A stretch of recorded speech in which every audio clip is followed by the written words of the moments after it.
So maybe like 20 seconds before to like 5 seconds after that part. It'd be something just to have in a bed to use going forward. You want to play that right now? No, I just want you to, Okay, yeah. just something like that. Yep. All right, everybody. Turnovers. Everybody wants to talk turnovers, huh?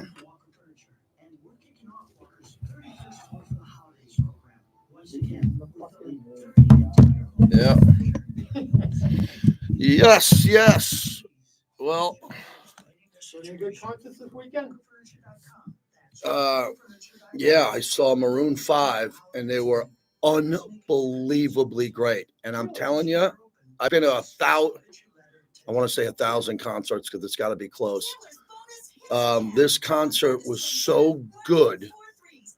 What a front man he is, that Adam Levine. He's amazing. And I went in with, you ever go to those shows that you have zero expectations? Like zero? Yeah. It's a date night with the wife, and I went in there, and we were like, blown away. They are fantastic. Here's the thing I'll say about them. Justin Timberlake doesn't have a band. He has Justin Timberlake. This guy blows away Justin Timberlake. Blew him away. Yeah, I'm not doing fire radio. Fire radio. If you want to do fire radio, you can do fire radio and all that stuff. I got a job to do. I got a job to do for several more months. Every year. So I'm going to do my job today. We're going to see what we can do. 9:20 a.m. KRLD Las Vegas. You're listening to the JT the Brick Show, where the Raider Nation has come to sound off and react for over 20 years. It's the JT the Brick Show, broadcasting live from the Finley Cadillac Performance Studio. Raiders bring a blitz. He takes it off the middle, and he's wrapped up from behind. Max Crosby. Your silver and black home to sound off for over 20 years. Open at the 35, racing to the 20, 10, touchdown Raiders. And now, here's JT the Brick. Out of the gate, JT with you as we begin a new week on the flagship of the Silver and Black Raider Nation Radio, on the Raiders mobile app, and I am streaming live on YouTube, where you should be able to get in via your phone, get in the alerts, your laptop, your home computer. Very easy. It's the best way to, I think, podcast the show, JT the Brick YT on YouTube. Appreciate everybody who gets in there before the show. We get a few moments to talk, get into it, kind of a mini monologue, warm up a bit, take you behind the scenes, and then jump in here and get rolling. And today is the aftermath of the loss to the Pittsburgh Steelers, which was another terrible loss at home in front of the Raider fans. A lot of Steeler fans, as we know. We knew that coming in. And a game that just fell apart. And we're starting to see more now. It's a trend, and hopefully because there's a lot of football left. But a lot of Raider fans don't want to hear me say there's a lot of football left because the football doesn't look good.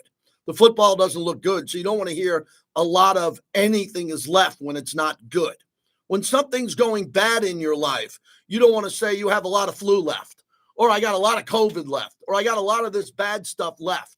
And the way the Raiders are playing such bad football is you don't want to highlight, well, they got a lot of games left, because now they don't look like they can compete in any of these games because they're getting blown out. They're getting absolutely worked in these games, and everybody's to blame. Everybody's to blame going forward. You want to blame anybody? I always say blame me, because I've been here longer than any of the coaches or players. So if you want to blame anybody, you want to blame me, I'm good with that. But, when we have our therapy sessions and we get going here, what I always try to do is, keep it professional. That's rule number one. You got to keep it professional. This is the flagship of the team. This isn't the station across the street. This isn't the station across town. This is the flagship of the Raiders, a partnership, a business. Okay, so we keep it respectful. But we also sound off like we got a pair. That's been the moniker of my career, that everybody's allowed in unless you're an idiot. Everyone's allowed to say something unless you're an idiot. Everyone's allowed to participate unless you're an idiot. And then if you're an idiot, you're out because you can't handle it. You cannot handle our business and our format and what we're trying to do. So that's it. Most of the people are great. That's why we have a thriving show. 18 partners, big streaming numbers, big show. This is a big radio show now because we have a vibrant fan base, and I appreciate that. And I wouldn't have any of this without you, the fans of the Raiders. I always said that. It's pretty cool, again, to be in front of 62,000 people with the microphone before the game, before the Raiders went up 7-3, to try to get the Raider fans going. I really enjoy that, but it's fun when they win. And this was another game that they lost. And I don't want to say, because I'm always honest with you, I've been known to exaggerate, but I'm always honest with you. This game, to me, was a game where I was numb at the end of the game. Numb because of the amount of Steeler fans that were there, but I was aware of that. Numb at the fact that the team played so badly after the lead, which I'll get to, and then numb after the game because of how poorly the team gave the game away. Look, there's going to be games here that I'm never going to go on the radio and say the Raiders have no chance, because I don't believe that. I believe any NFL team could beat another team. Look at what the Raiders did to Baltimore in week 2. But that was a different team. You had players. Now everyone's hurt. That was a different team. So I'm never going to go into a game against the Rams, the Bengals, the Dolphins, the Jaguars, because we got a lot of teams that are dysfunctional, but they think we're dysfunctional. So let's meet halfway. Both teams are struggling. There's a lot of chances to win games here. 2 weeks ago, when I was looking and saying to myself, we got 2 weeks to win 2 in a row and get this thing rolling into the Rams game, and the Rams got more hurt players than us. We can get this season actually going in the right direction. And then you watch the last 2 games at Denver, and then you watch the game against the Steelers, and you say, will they ever win a game? How are they going to win a game the way they're playing? And that's where we're at. That's the focus of the monologue, brought to you by Golden Entertainment. PTs, they fuel the monologue. They have the best happy hour in town, 5 to 7, midnight to 2, 70-plus taverns, 70 taverns, and they own the Strat, Arizona Charlie's, the Laughlin Entertainment Center. Big company, my longest, proudest partner here on the show, thanks to PTs. So when I showed up to the game, I got to the game, and I pulled up and I park, and I got a cool parking pass underneath, and I park, and that's cool. And then I go out and tailgate. So I go by the J-Lot, and Tim Brown's filming a commercial for Tide. Then I pop over quickly to the Black Hole, and then I walk in, and the vibe was, okay, here are the Steeler fans. They're here. Who cares? They're allowed to be here. They're allowed to be here. They're buying tickets to come here, spend money to watch a football game in a beautiful stadium against a rival in the Raiders. They're allowed to be here. It's up to you to figure out why they're here and what's up with the tickets. And a lot of fans who listen, the majority of the fans, our fans, don't go to games. They're in LA, they're in the Bay Area, and you're looking at this thing going, what the hell's going on out here? Very simple to tell you what's going on out here. Everybody wants to come to Vegas. Everybody. It's much better to have fun in Vegas. I'm not saying it's better to live in Vegas. I like Vegas. I love it.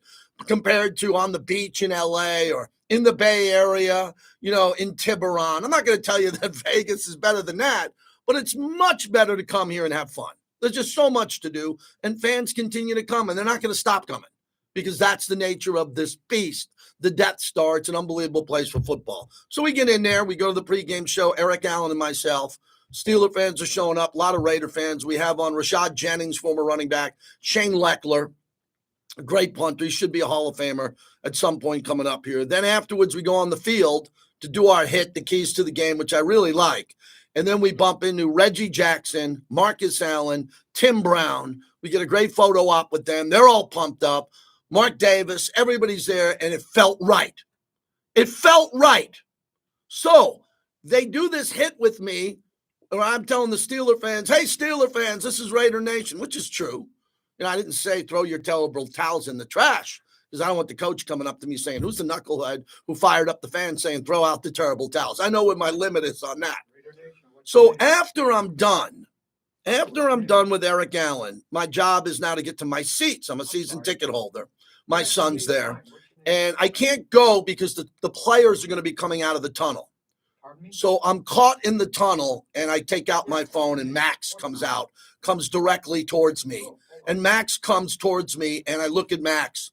It's me and Max. And Max and me, there's a lot of profanity going on. A lot. And I'm like, blank, blank, and he's like, blank, and we're fist pumping. I'm like, that's pretty cool. Fans are going to love to hear this story and see the video. Pretty cool what I'm doing. And then I'm in the tunnel, and Max is the last one to come out, and there's smoke. It's an unbelievable video, man, for an iPhone. It looked really cool. And I got in the elevator, and I went up to my seats, and I stopped by, and I said hi to my friends. I always say hi to Tommy White from Luna and what they do there. And I'm talking to people there, and I get to my seats, and they get a field goal first, and they're up 3-0. Okay, we get the ball, and the Raiders get the ball, and they have an unbelievable drive and score. Timeout now. Let's talk about that. So that's very important to me in the radio show, the postgame show, and today, because I'm able to tell you that you could not blame the coaches like in Denver. You couldn't, and you couldn't blame them here at this game because the team came out of the gate and looked good. That's a big checklist for me, man. I got a bunch of checklists here. So I got to be able to say that the team was ready to play. The dinner, the meeting the night before, everything's fine, everything's good. They came out, they scored. So all the negative people out there that said, oh, they're not ready to play, you're wrong. They were ready to play. They came out and took the lead. Then everything after that was a train wreck. At the end of the third quarter into the fourth quarter was some of the worst football I've ever seen played in my 27 years with the Raiders. Everything that could go wrong went wrong. Ball on the ground. A touchdown that was a touchdown, not reviewed. Ball on the ground again. Interception. And some of the worst missed tackling I've seen in a long time. I will go as far as saying that I believe the tackling was worse than the business decision, air quotes, game where we had to bench some guy's ass because they wouldn't tackle. I would argue, which I will, it's my show, I would argue that the play on defense looked more, air quote, business decisions tackling than it did in the other game, in the Carolina game. That's what I saw. And again, my opinion. You have an opinion too. So why did this team fall apart epically? I don't know. I think a lot of it has to do with the fact that they didn't have the personnel. They didn't have the personnel. Follow me there for a second. Do you think Dylan Lalby gets on the field? You think he gets activated to play football if Devontae's wants to be here and his hamstring's good and Jacoby doesn't have an ankle injury? You think? I can do the math for you. I have the roster. You think they activate Dylan Lalby, who fumbles in his first career game, touch? Or, no, that's Devontae's spot and Jacoby's spot. Oh, and Michael Mayer's spot. So you got to put a football team out there. They put Dylan Lalby out there. Now, I would not have let Dylan Lalby touch the ball on a passing down. Now, if it was 2nd and 2, Dylan Lalby all day long. Give him a toss, throw him a little screen. I'm good with that. Putting him into the belly of the beast of TJ Watt with a lead, trying to get to halftime. The Raiders had the ball 7-6, plenty of time, timeouts, and they have the ball to go up and score, because they're going to score here and there. They're going to score. They're a professional team. They go up 14-6 at the half with the score. Ball's out, ball's on the ground, touchdown, game over. Game over right there. Same way the game was over when Patrick Surtain went 100 yards. So that's it. I love Dylan Lalby. Give him the ball again. The kid's not going to fumble every play. He's going to score. He was drafted by the Raiders. But the ball's on the ground. Ball's on the ground. So in my notes here, which I don't have many, because I want to get to Antonio Pierce's press conference after a couple of phone calls. And we have Harry Reid at the bottom of the hour. Harry Ruiz, excuse me.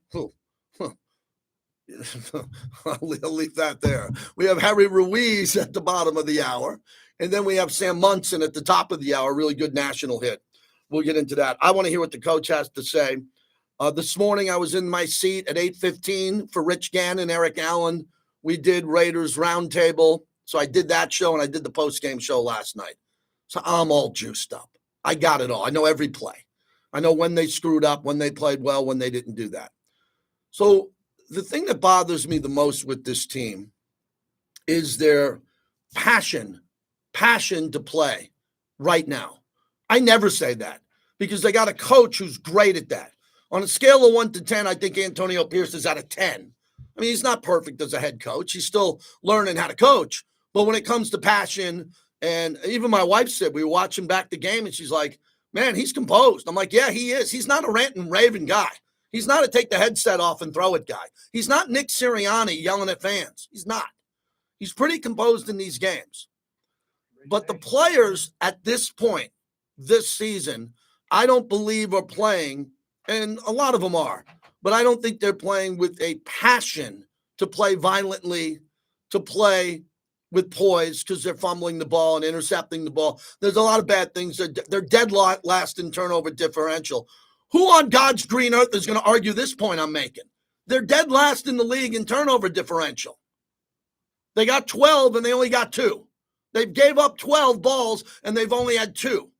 That's dead last. That is terrible. They can't run the ball.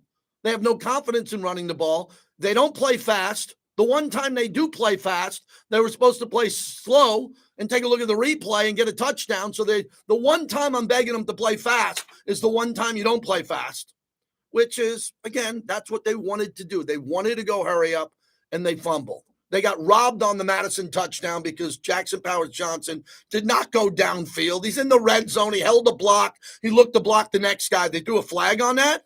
Really? The pass interference on Butler? Really? That was kind of, all right, you could call it, you might not call it, and that's an interception. So a lot of things that could go wrong have gone wrong with this team. How do they turn it around? Well, to me, it's really simple. They only turn it around if they can get some healthy players back. They just don't have enough good players. They don't have enough players to play in the league against other teams that have better players and beat them. You can beat them with some of the practice squad and backup guys. You can, but you're not going to beat the good teams. You're not going to beat Kansas City or the Steelers or those teams if you got a bunch of guys in the tub and a bunch of guys who can't play. And the injuries are all real. We get that. The last thing I'm going to say with kid gloves, and it has nothing to do with the coaching, I believe. The fact that over the last 2 weeks we were talking about a player who clearly didn't want to be here, who is still here, clearly didn't want to be here and is still here and might be here, that was a major distraction.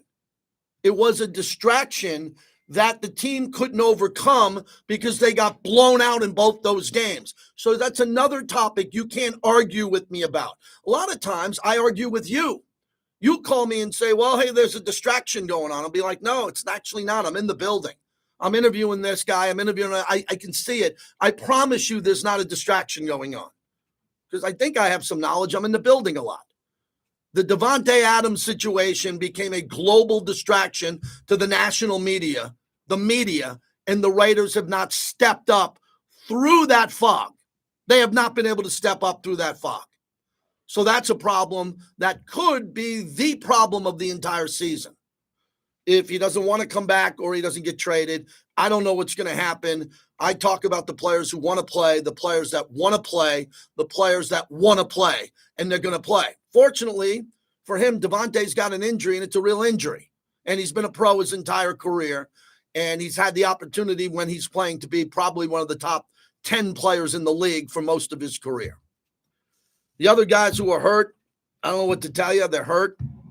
When they're hurt, the other guys who are stepping up, some, Charles Snowden had the good finish against Cleveland.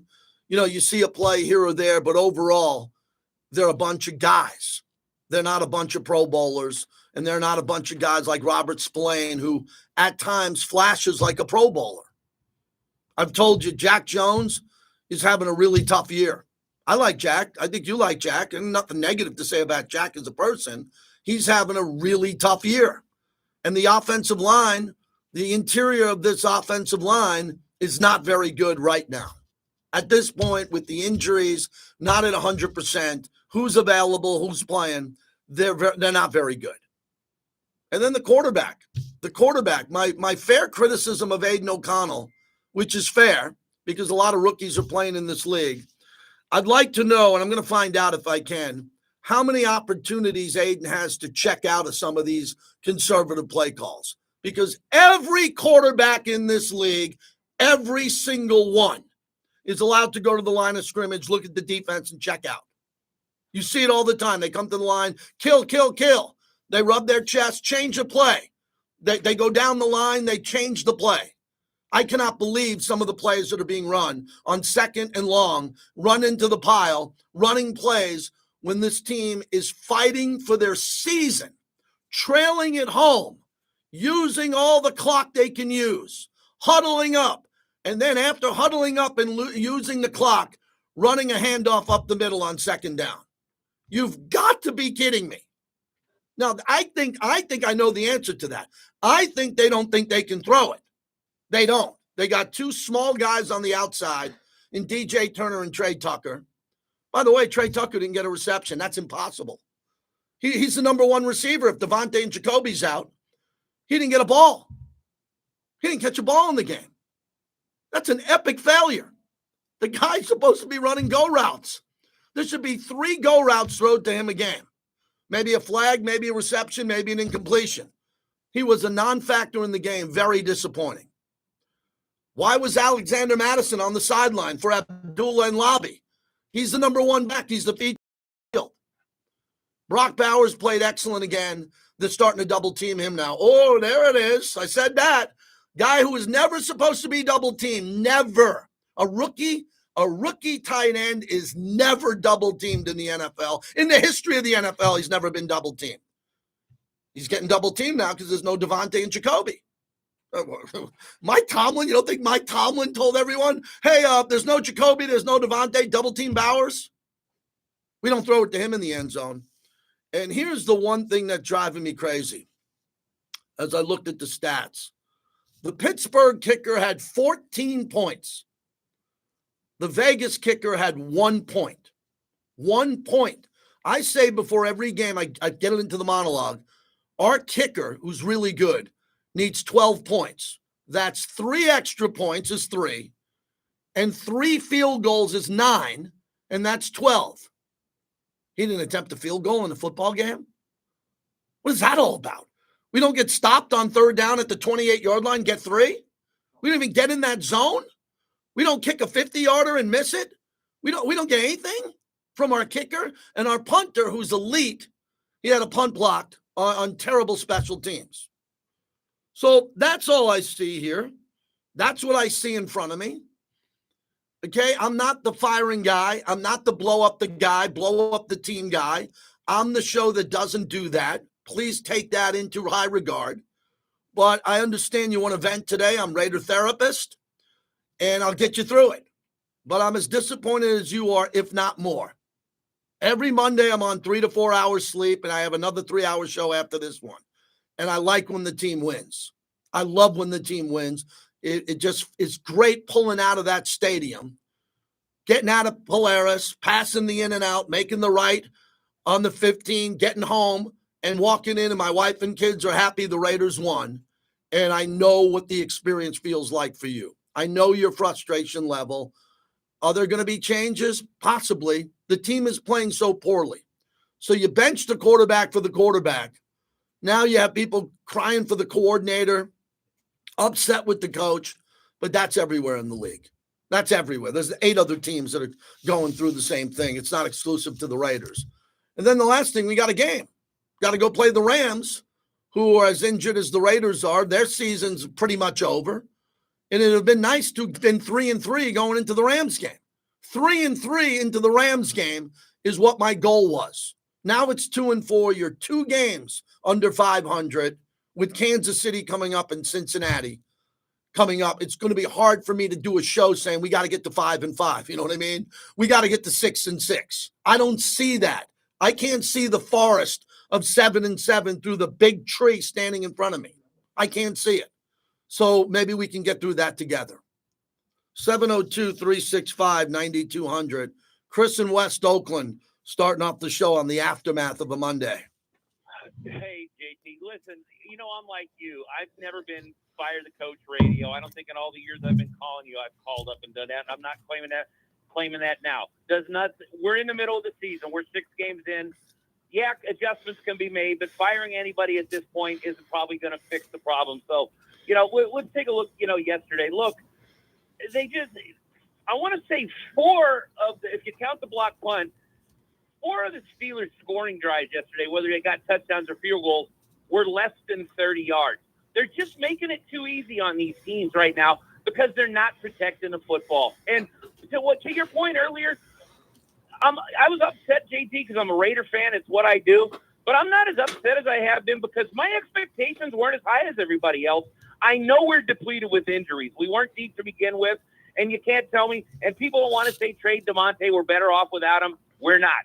If he doesn't want to be here, that's one thing. You're not a better football team if Devontae Adams doesn't take the field. You're not a better football team if Max Crosby doesn't take the field. So whatever happens with that regard, we can't control it. But the season's kind of gone the way I would have thought so far, other than the injuries. Do I want to see Luke Getsy fired? No. I'm not surprised because Luke Getsy wasn't great in Chicago. He didn't have he had the reputation as kind of a vanilla offense, not real creative. Well, guess what? That's what we're seeing. Maybe it's time to take the play calling away from him. This is where Antonio Pierce as the head guy needs to step up. I don't want to fire Getsy. I don't think it does any good. We're not going to get a new coordinator. Maybe it's time for a new play caller. The defense that this team was supposed to lean on this year, like you said, where are the turnovers? I know the offense is turning the ball over at an alarming rate, but our 2 turnovers on defense this year, one of them was just flat out lucky. It hit Amari Cooper right in the numbers, and it popped up to Merrick, and I think Spillane had the other interception. Mm-hmm.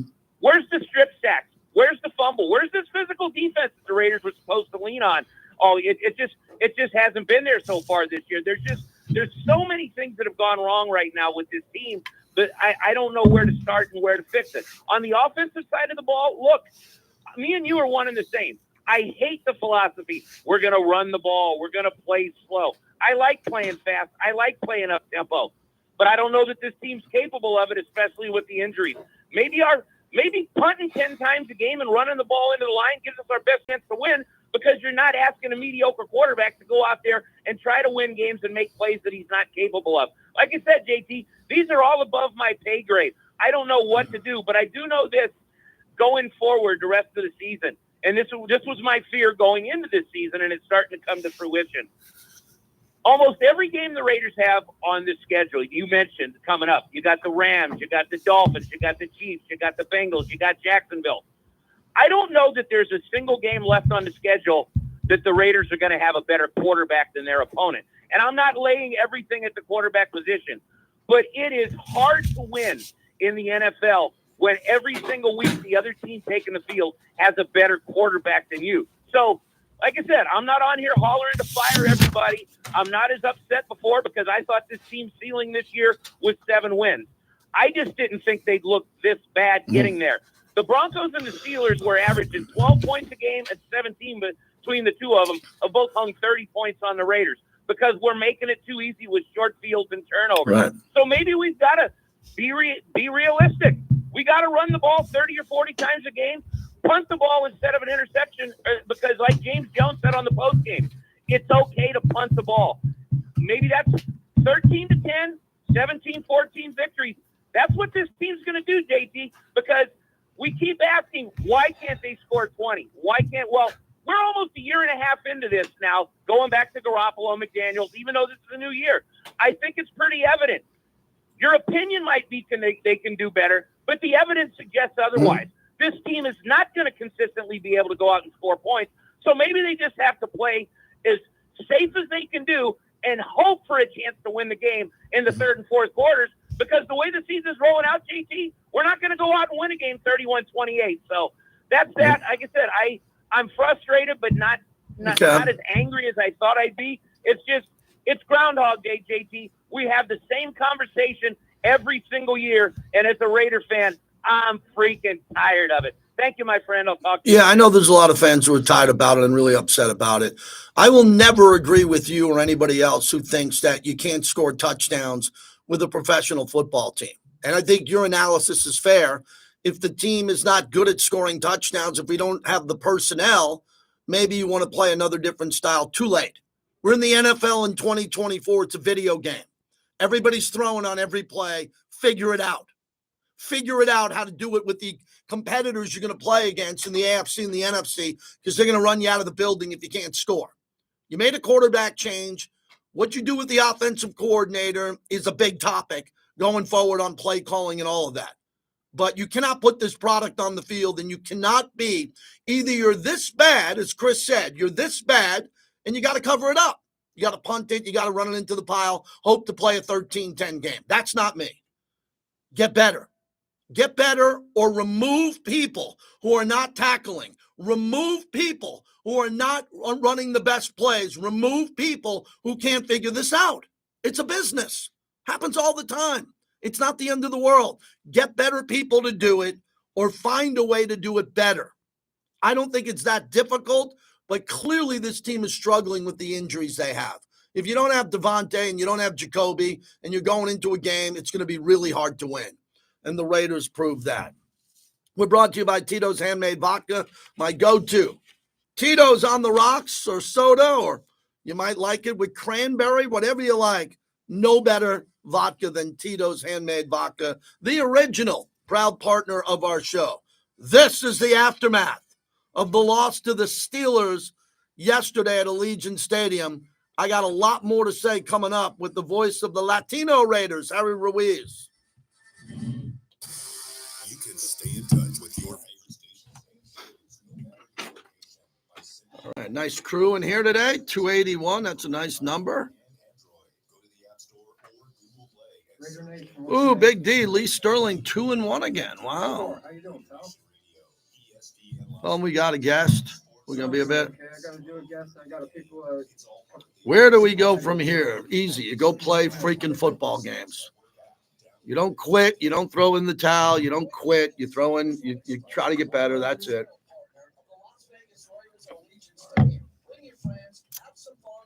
Hey, man, you're going to be my first caller. I thought taking calls in. Hang on. Raider Al, you're number 2. Hold on. Okay, Look, if you're checked out, if you're just checked out, I don't want you to check out to our stream here. We are in the business of keeping people watching and listening.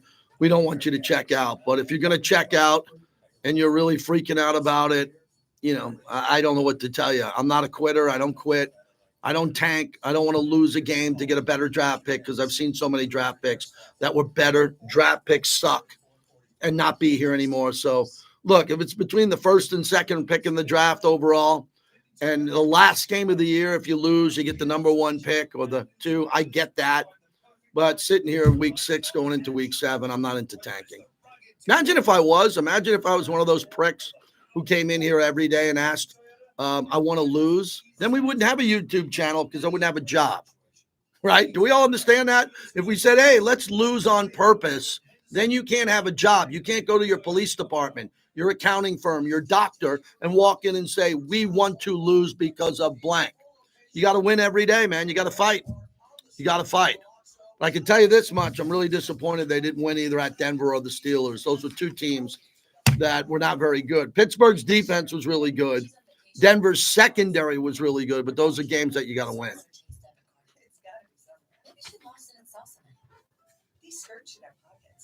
Yeah, Hunter Ellis says we're in a tough spot. Hell yeah, we are. We're in a really tough spot, man. Yeah, one way of putting it, right.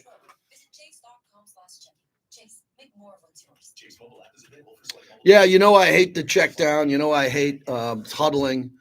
Let me make that clear. I don't like huddling when you're losing. When you're losing and you're taking huddles and you're taking 40 seconds and I'm watching the 40 seconds and then you run it on 2nd and 9 into the pile and you huddled and you're losing and you just wasted it down. That's what really troubles me. Doing all right. I got you going on with JT. Give me about a minute and a half, 2 minutes, okay? Visit Indeed.com/credit and get $75 towards your first sponsored job. Boyd Gaming is the official and exclusive local. Okay, Harry's all set, and this is Bowers play for the first quarter. Okay. Always bet on black. Visit their 10 casinos across the valley. Don't let the game get out of Room hand. 5, Please huh? bet responsibly. Colin here. Vegas is like my second home. I started my career there with Tarch One and Rebels, still visit regularly, so I know Vegas. And the only jeweler in Vegas I would recommend is the Jewelers of Las Vegas and my friend Mordecai. Listen, they were #1 jeweler in Vegas back when I lived there, and they're still the #1 jeweler today, winning award after award. It's a local family business, which I love. Great prices on anything you need and absolutely the best service. service. It's the reason why everybody goes there to buy their diamonds and jewelry. Also, take advantage of their lifetime trade-in on diamonds. That's great. They've been doing that for decades. Plus free sizing on stuff you buy while you wait. The Jewelers of Las Vegas doesn't make promises they can't keep, never have. They've been there almost 50 years, so they'll always be there when you need them. Trust me, that's important. You're getting a gift that means a lot and is meant to last. Hey, here we go. Take it from me. The only place I can go in Vegas to buy diamonds or jewelry is the Aaron's Jewelers all of Las set. Vegas. Give them a call, 702-382-1234, or go to thejewelers.com. Welcome back to the JT the Brick Show, brought to you by PT's, the best happy hour in town, 5 to 7 p.m. and midnight to 2 a.m. Three tight ends on the field. John Samuel Shanker's lined up as a fullback to the right of Alexander Madison. O'Connell's under center. It's play action. Pump fakes, throws over the middle. And it's caught inside the 40. Bowers with a man dragging him down, and he still carries Joey Porter to the first down marker. Yeah, Raiders lose. Couple of highlight plays from Brock Bowers. So that was pretty good. He can play. Turn it up. I saw Maroon 5. It was beyond outstanding. Before you go crazy, I went in with no expectations. They have a residency here in Vegas at Dolby at Park MGM. Could not tell you how great it was. You know, I go to a lot of concerts, a lot of residencies. It was the best residency I've seen here. Number one. It was that good. He had 20 hits. You knew every song of every word. He's unbelievable, Adam Levine. The band is unbelievable. And the energy in the crowd was on their feet the whole time. I'd highly recommend seeing that show. I walked out of there with the wife, and we were like, what did we just see? So it's nice when you go to a show and have a good time. Look, I've seen 54 Rush shows, Leonard Skinner. Get off my back. I've seen a lot of great shows, but this was a lot of fun. I wanted to give it a plug. It's worth seeing. Harry Ruiz joins us, the voice of USC, the voice of the Raiders on the Spanish side. Harry, I don't like you going 0 for 2 at the Coliseum. I thought USC had a big, fat halftime lead. What happened in that one? I mean, the same mistakes that have been happening over the last couple of games, man. The turnovers, they keep hurting, and it hurts because for me, I go and watch or call the game over in Minnesota, and they got 3 turnovers and lose that game, and then I come over and call the Raiders-Broncos game, and they got 3 turnovers and they lose that game, and I'm like, man, it's almost like I'm calling the same script of a game, but with different teams. So hopefully next week that changes, but they got tough challenges coming up, a long road trip to Maryland with USC, and then back home to call the Raiders against the Rams. But there's still time to get things on the right course, but it's just been 2 tough weeks. So, Harry, you're watching the game, you're calling the game for the Raiders, and you see the lobby fumble, which really changed the game because I knew that the Raiders, when they had the ball there at the end of the first half, up 7-6, I'm thinking go, score. Reality, it's get a field goal, and then you're sitting there, you're up 10-6. Okay, so it's more than a field goal game. You get the ball to start the third. There was a lot of things that could have happened if the Raiders unfortunately didn't fumble to TJ Watt, bouncing the ball out, knocking it out. Did you think that was the key play in the game? Oh, absolutely. That was we got our player of the game segment on the postgame show on the Spanish side, and we usually go on the Raiders side to take a good play from the Raiders, but in that one, we absolutely agree. My broadcast partner, Mayra Gomez, and myself, the play of the game, the one that changed the game was the fumble from Dylan Laube, because you're talking about 2.5 minutes away from going into the halftime break with a lead. Even if they didn't score a field goal, JT, like in the worst case scenario, Daniel Carlson missed a field goal, you still went into the halftime break up 7-6, receiving the kickoff in the second half. So you felt good about yourself. So you were thinking about, all right, let's put end of the half with points, start the half with points, and you're feeling better. It was the complete opposite. Pittsburgh got the touchdown after they got stopped on third down. They got an extra set of downs with the penalty, and everything started going downhill from there. Harry Ruiz joins us, voice of the Raiders on the Latino side. And then Trey Tucker didn't get a catch. Very surprised with that. You know, a jet sweep or something behind the line of scrimmage where you get him a touch and he can go there. What'd you see? I'm sure there was safety help over the top. And, you know, the Raiders want to take a deep shot with him. Even if it's not there, I'm shocked that they couldn't at least call the play and throw it towards him. Out of bounds, overthrow him, give them a chance to make a play. How could that possibly happen in a game plan where Devontae Adams was out and also Jacoby Myers? There was one play where he ended up being wide open, but he slipped, and he was close to the sideline, so he would have gotten out of bounds and stopped the clock.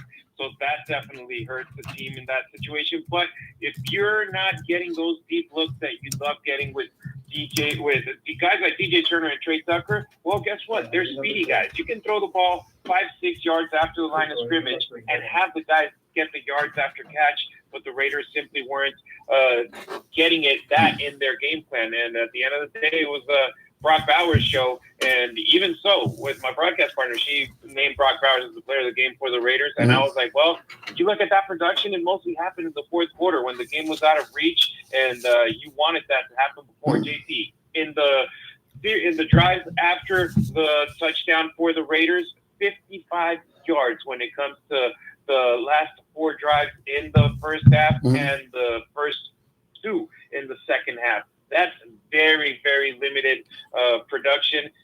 We got an offense problem right now in Las Vegas. There's a switching quarterback, but we still got an offense problem. Yeah, there's a big offensive problem. The offense is dead, absolutely dead. They can't run it. They can't throw it.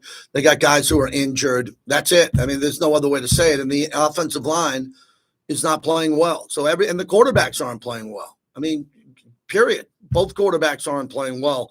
We'll see how that can improve. The last thing on the game, the poor tackling. That's been a bit of a problem. We had the business decision post-game press conference. I don't think it was business decisions wise, but the inability to tackle or to tackle violently or to get low or to be a part of a fundamentally tackling team was evident to me. Very surprised by a Patrick Graham-led team that they're tackling so poorly. I also understand there's going to be a point where there's frustration, where your defense is on the field so often, once after another time. The longest drive for the Raiders after the touchdown was 5 plays before the first half, with the turnover on downs to end the half and the block punt against A.J. Cole. After that, the next time that the offense got the ball and were able to drive it, they were down by 15, and the defense were just on the field too often. It's not only frustration, but also the bodies get tired. And this defense is the strong side of the team, but they end up getting just exhausted out there on the field, and we just need the guys to step it up even another notch. They're the bright side of the team right now. Harry, finally, we know what's at stake here. I always chase a good record. So when the Raiders are 2-2, I'm thinking 4-2. Let's get going. They got 2-2. They beat Baltimore. They had a really good chance. Let's just say, if you're conservative, to split against Denver and Pittsburgh. I really like the matchup against Pittsburgh because of Justin Fields. I thought that Denver was probably eventually going to stop the streak of 8 in a row. They're at home. They wore their throwbacks. It meant everything to them. Raiders got blown out. But Pittsburgh and Justin Fields, and the way Najee Harris didn't have a rushing touchdown all year, I thought it set up nicely to see what we saw. Raiders score, go up 7-3. Raiders hold at 7-6. Then I thought we'd be late in the second half. It'd be 21-20. Pittsburgh with the ball trying to win the game with the field goal, or the Raiders trying to run out the clock and win the game. I didn't think it would be a blowout where you and I were the last two in the building looking down through the glass at each other, and we're trying to explain a blowout. This team shouldn't be getting blown out. They got to finish games, let alone win games, and they're getting blown out in the second half. That's got to change coming up at the Rams. And heck, JT, Justin Fields, there were 2 drives where he was just overthrowing his teammates that were wide open on the field. And I was like, man, he had Max Crosby chasing him, but he had him 3-4 steps behind. I was like, that wasn't an excuse to overthrow George Pickens and what would have been an easy first down, and they ended up going for a field goal. I'm like, well, at least you know that Justin Fields isn't going to beat you with his arm, and that he ended up beating the team with his leg. So you got those 2 issues right there, and yeah, this was a situation where the Raiders could have eked it out, but they weren't capable of it with the offensive miscues. It was the exact same situation, JT. They scored a touchdown in their first drive in Denver. Same thing against Pittsburgh. They weren't able to get in the end zone until the fourth quarter, and when they were already down by 3 possessions by 20-plus points.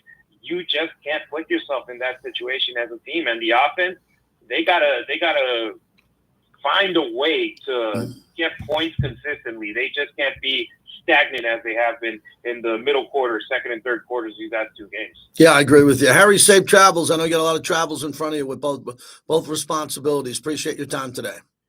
Hey, you're the man, JT. Take care, brother. All right, Harry Ruiz, the Latino voice of the Raiders and USC.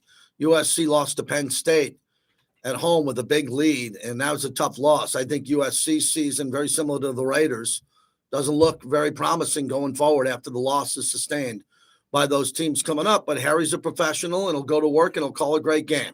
Like we're going to try to do great radio here as long as we can. Ben in Denver. Thanks for waiting, Ben. Go ahead. Thanks for checking in. Hey, thanks for taking my call, JT. I love the show. Thanks. Hey, so here's kind of I might be a little bit of a different caller here because, I mean, I listen to your show and you got all these people that call in and they they're saying the proper thing is, well, but here's what's coming up, JT. We got holidays coming up. We got Thanksgiving coming up. We got, Christmas coming up. I got a couple kids that I want to buy presents for. And what keeps me going through all this is, I look forward to every Sunday. I look forward to watching the Raiders. And all I want is for the Raiders to be competitive throughout the holiday season. And it's early in the season. I get it, but it's getting late really fast. And I'm going to say, I get it. I mean, it's it was early in the first quarter where it was 2nd and 18, and we decide we hand the ball off, run it up the middle. I mean, what are we doing here? We have to start letting it rip. Yes, O'Connell's young, whatever, but open up the field, let him throw the ball. I think Getsy has to go. Now, I'm not, what do I know? I'm just a truck driver in Denver, what do I know about it? But what I know is that, when Getsy calling plays, it's the same thing over and over and over. You don't have to fire the guy. You can have him be a consultant or something, have him fill up the water bottles. I'm not sure what you have him do, but we got to get somebody else in there to call a different. Okay. I think that I got to run, my friend. Appreciate you being a trucker, moving the economy for us and doing your thing. Thank you. Again, I got to work with these people, and I respect them all, and I think they respect me. So I'm not the show that calls for jobs. I don't, but the caller did. And no one's going to keep their job if the team plays this way long term when it comes to coordinators or, coaches that have position groups if the team is this bad and they don't improve. And they all know that in the building. I was in the building today. Everyone was there early on time to getting treatment, to trying to make it happen and go from there. So with all of this, again, I'm not telling you better football's coming. That's probably one of the rare times I've ever said this behind a microphone with the Raiders. Probably one of the only times I've ever said this, that I don't see the football getting better in the short term. I need to be surprised. I need to see a good football game. I've been sitting here blanking and moaning, wanting to see a good quality football game. Forget about the entertainment and all that. What entertains you and me could be different. I just want to see a good football game. We haven't seen one this year. Baltimore, the fourth quarter, the final 12 minutes, I'll give you that. Other than that, not really. A couple big plays against Cleveland, but sloppy game. We're not watching very good football here. Raider Al in the Inland Empire. Thanks for waiting. Go ahead. JT, love your show. All the time I call. And another tough week, man. Now we got this game coming up against the Lambs and the battle of the below 500. And, other than the product that we're seeing right now, and I totally agree with you, we're just not seeing Raider football. Raider football that we're used to, pounded down their throats, fast pace, keep up the consistency. It's just not there. It's there on that first drive. We didn't even need to convert in third down. That was awesome. But I'm like, come on. I'm not gonna lose. I'm not gonna be like, okay, when they did that drive, I wasn't like, okay, well, hopefully this doesn't crumble. Well, the Raider cookie crumbled again. And, with this, we're going to try new things. Work with what you had on that first drive. You keep going at that rate.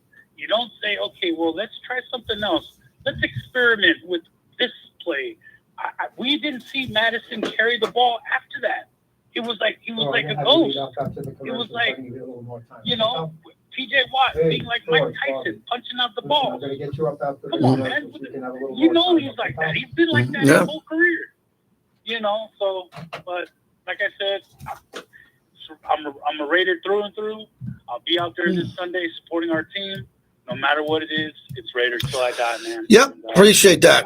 Thank you, Al. Appreciate it. And I know there's a lot of fans out there that feel the same way. You're going to be there. You're going to show up for every game, and you're going to support the team, but you're struggling because the team is playing poorly. And you want to see the team play better, and we all think we have the answers on how they can play better. We all feel like we have the answers with playing faster with pace, throwing it more, being less conservative. But with all the turnovers and the mistakes that are being made, the lackluster offensive line, it's hard to find a way to see this team winning unless they play complementary football, cut down completely on the turnovers.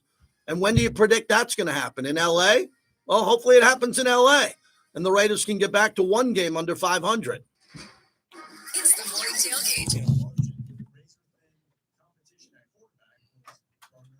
Raider Nation, Yeah. what's your name?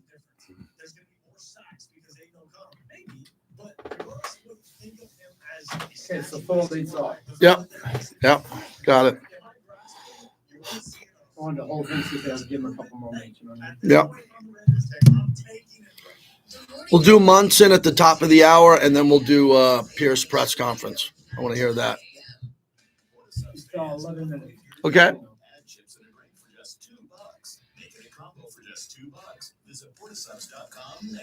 Yeah, everybody wants to fire everybody today, Bobby. Everyone wants to fire people. We don't want to get fired. Everyone wants to fire everybody. Fire. Fire. Week 6, fire everybody. That does, you know. It is, isn't it? Yeah. You know, now let's fire Pierce. So you got to put in there, Getsy. Let's fire Getsy. What are you going to put in there? Everybody wants to cut somebody's head, but nobody wants to think this shit through. Yeah. I think your boy Drake May threw 3 touchdowns. You know, okay. Yeah, it's not I bad. think my Golden Knights are 3-0. Yeah, Golden Knights are playing well. Yeah. Now they go East Coast this week. They take on the Capitals, the Lightning, and the Panthers. Mhm. That's gonna be a tough 3 days. We're also hosting local rescues for adoption drives every Tuesday from 11 a.m. to 3 p.m. Come find your new furry family member and we will take care of the adoption fees. Only at Subaru of Las Vegas. SubaruofLasVegas.com. All work and no play makes for one boring-ass week. Kick boredom to the curb with ice-cold beer, signature cocktails, and the best tavern food in town. Voted best happy hour in Las Vegas, there's no better place to be than PT's Taverns. See you for 50% off drinks during happy hour 5 p.m. to 7 p.m. and 12 a.m. to 2 a.m. daily. With over 65 locations, there's always a PT's Tavern near you. Visit ptstaverns.com to find your favorite neighborhood tavern. Halloween's coming alive at Target. Jackie and Gordy the Jack-O-Lanterns here with a front porch view of Target's Halloween deals, like 20% off costumes with Target. A lot of coaches on the hot seat right now. A lot of coaches. I don't have Antonio Pierce on the hot seat. There are a lot of other coaches out there who are on that. The trick-or-treat jackpot with 20% off candy. Now that's how you get porch traffic. This week only, save 20% on costumes with Target Circle and 20% off candy. Make your Halloween come alive at Target. Restrictions apply. Meet Cheryl. Hey, she's on vacation and lost For you. Man, I look up to that man like he's a father figure. Just the way he preaches and what he preaches. He's searching her pockets. Or maybe she lost it at Pilates. All right, everybody. Rough day around here. The Mondays. Ooh. You think the Raiders beat the Rams? Man, I didn't think the Rams would be this bad. And we get the chance to play the Rams coming off their bye week. Another screw job by the NFL. The NFL gives us the Harbaugh brothers week 1 and 2, and they give us the Rams coming off a bye. Nice.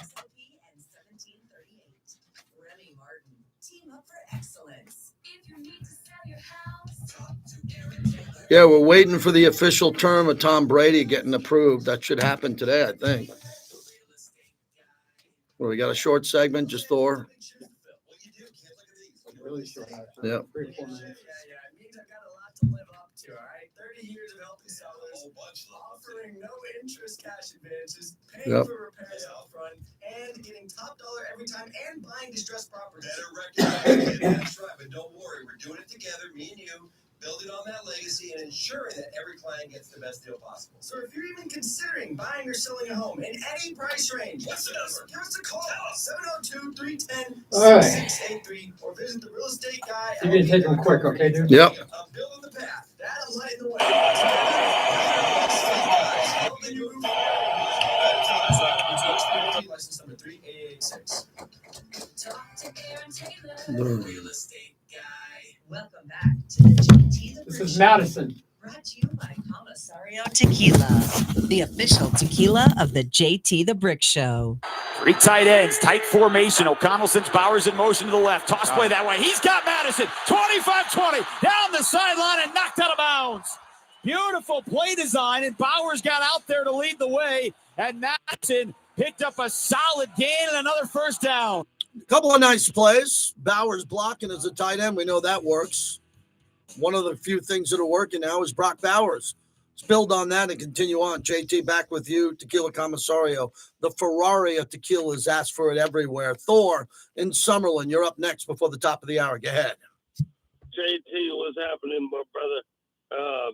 Frustrated. We're all frustrated. I just want to say that we're Raider Nation, man. We're gonna stick to doing what we do, man, and going out and repping. We're tired of losing. We want to win, of course. I don't know where to go right now. I think that we need to try something new. Obviously, a quarterback change wasn't enough, but you have like figure it out. Figure it out. You have too many offense or too many NFL experienced dudes on the coaching roster that figure something out. I understand it might not fit what you want to figure something out though. We need some, but like last guy, we're there. We're gonna be there. Hey, thank all my Raider Nation drinking club people who came out. We had 6 new initiations this weekend. Had a great time, the Black Hole, tailgate, the J-Lot tailgate, all the people out there, the parking lot jacks, all of them. It was a wonderful time with Raider Nation, and we're going to keep doing what we do. We really need the team to figure something out. Get it together, man. We love the Raiders. We love our friends and everyone out there. We're going to keep coming. Guys, please, Russ, man, figure something out. Thanks, Thor. Appreciate it. Good to see you out there in the tailgate. Good to see you at the games. We appreciate everybody there. I'm going to live stream my monologue tonight at Win from 4 to 7 p.m. If you're one of our bricklayers on the YouTube, I'll be on tonight from 4 to 7 p.m. Sirius XM Channel 82. Mad Dog every Monday night. The Residency. Yeah, it is. Every Monday night at Win. 4 to 7. Looking forward to that. Hour number 2 coming up. Sam Monson. And we're going to play some of Antonio Pierce's press conference after that. So stick around for hour number 2 on the flagship of the Silver and Black, brought to you by Woodson Bourbon Whiskey, proud partner of the show. Start your Sunday morning off with NFL football live from Green Bay. Thanks, everyone. Appreciate it. The Houston Texans. Appreciate you coming in on a Monday. 12:30. We got some good content coming up here, but I usually don't keep the national stuff on here. We just do the Raider stuff. So I'm going to try to do a little bit of a live stream tonight. If you check me out, put it in your notes at 4 o'clock. 4 o'clock, I'm going to jump on the stream live. I'm going to do that from Win. Hopefully see you there. Thank you. From Unnecessary Roughness, 2 to 5 p.m. Monday as we get you ready for Bills and Jets.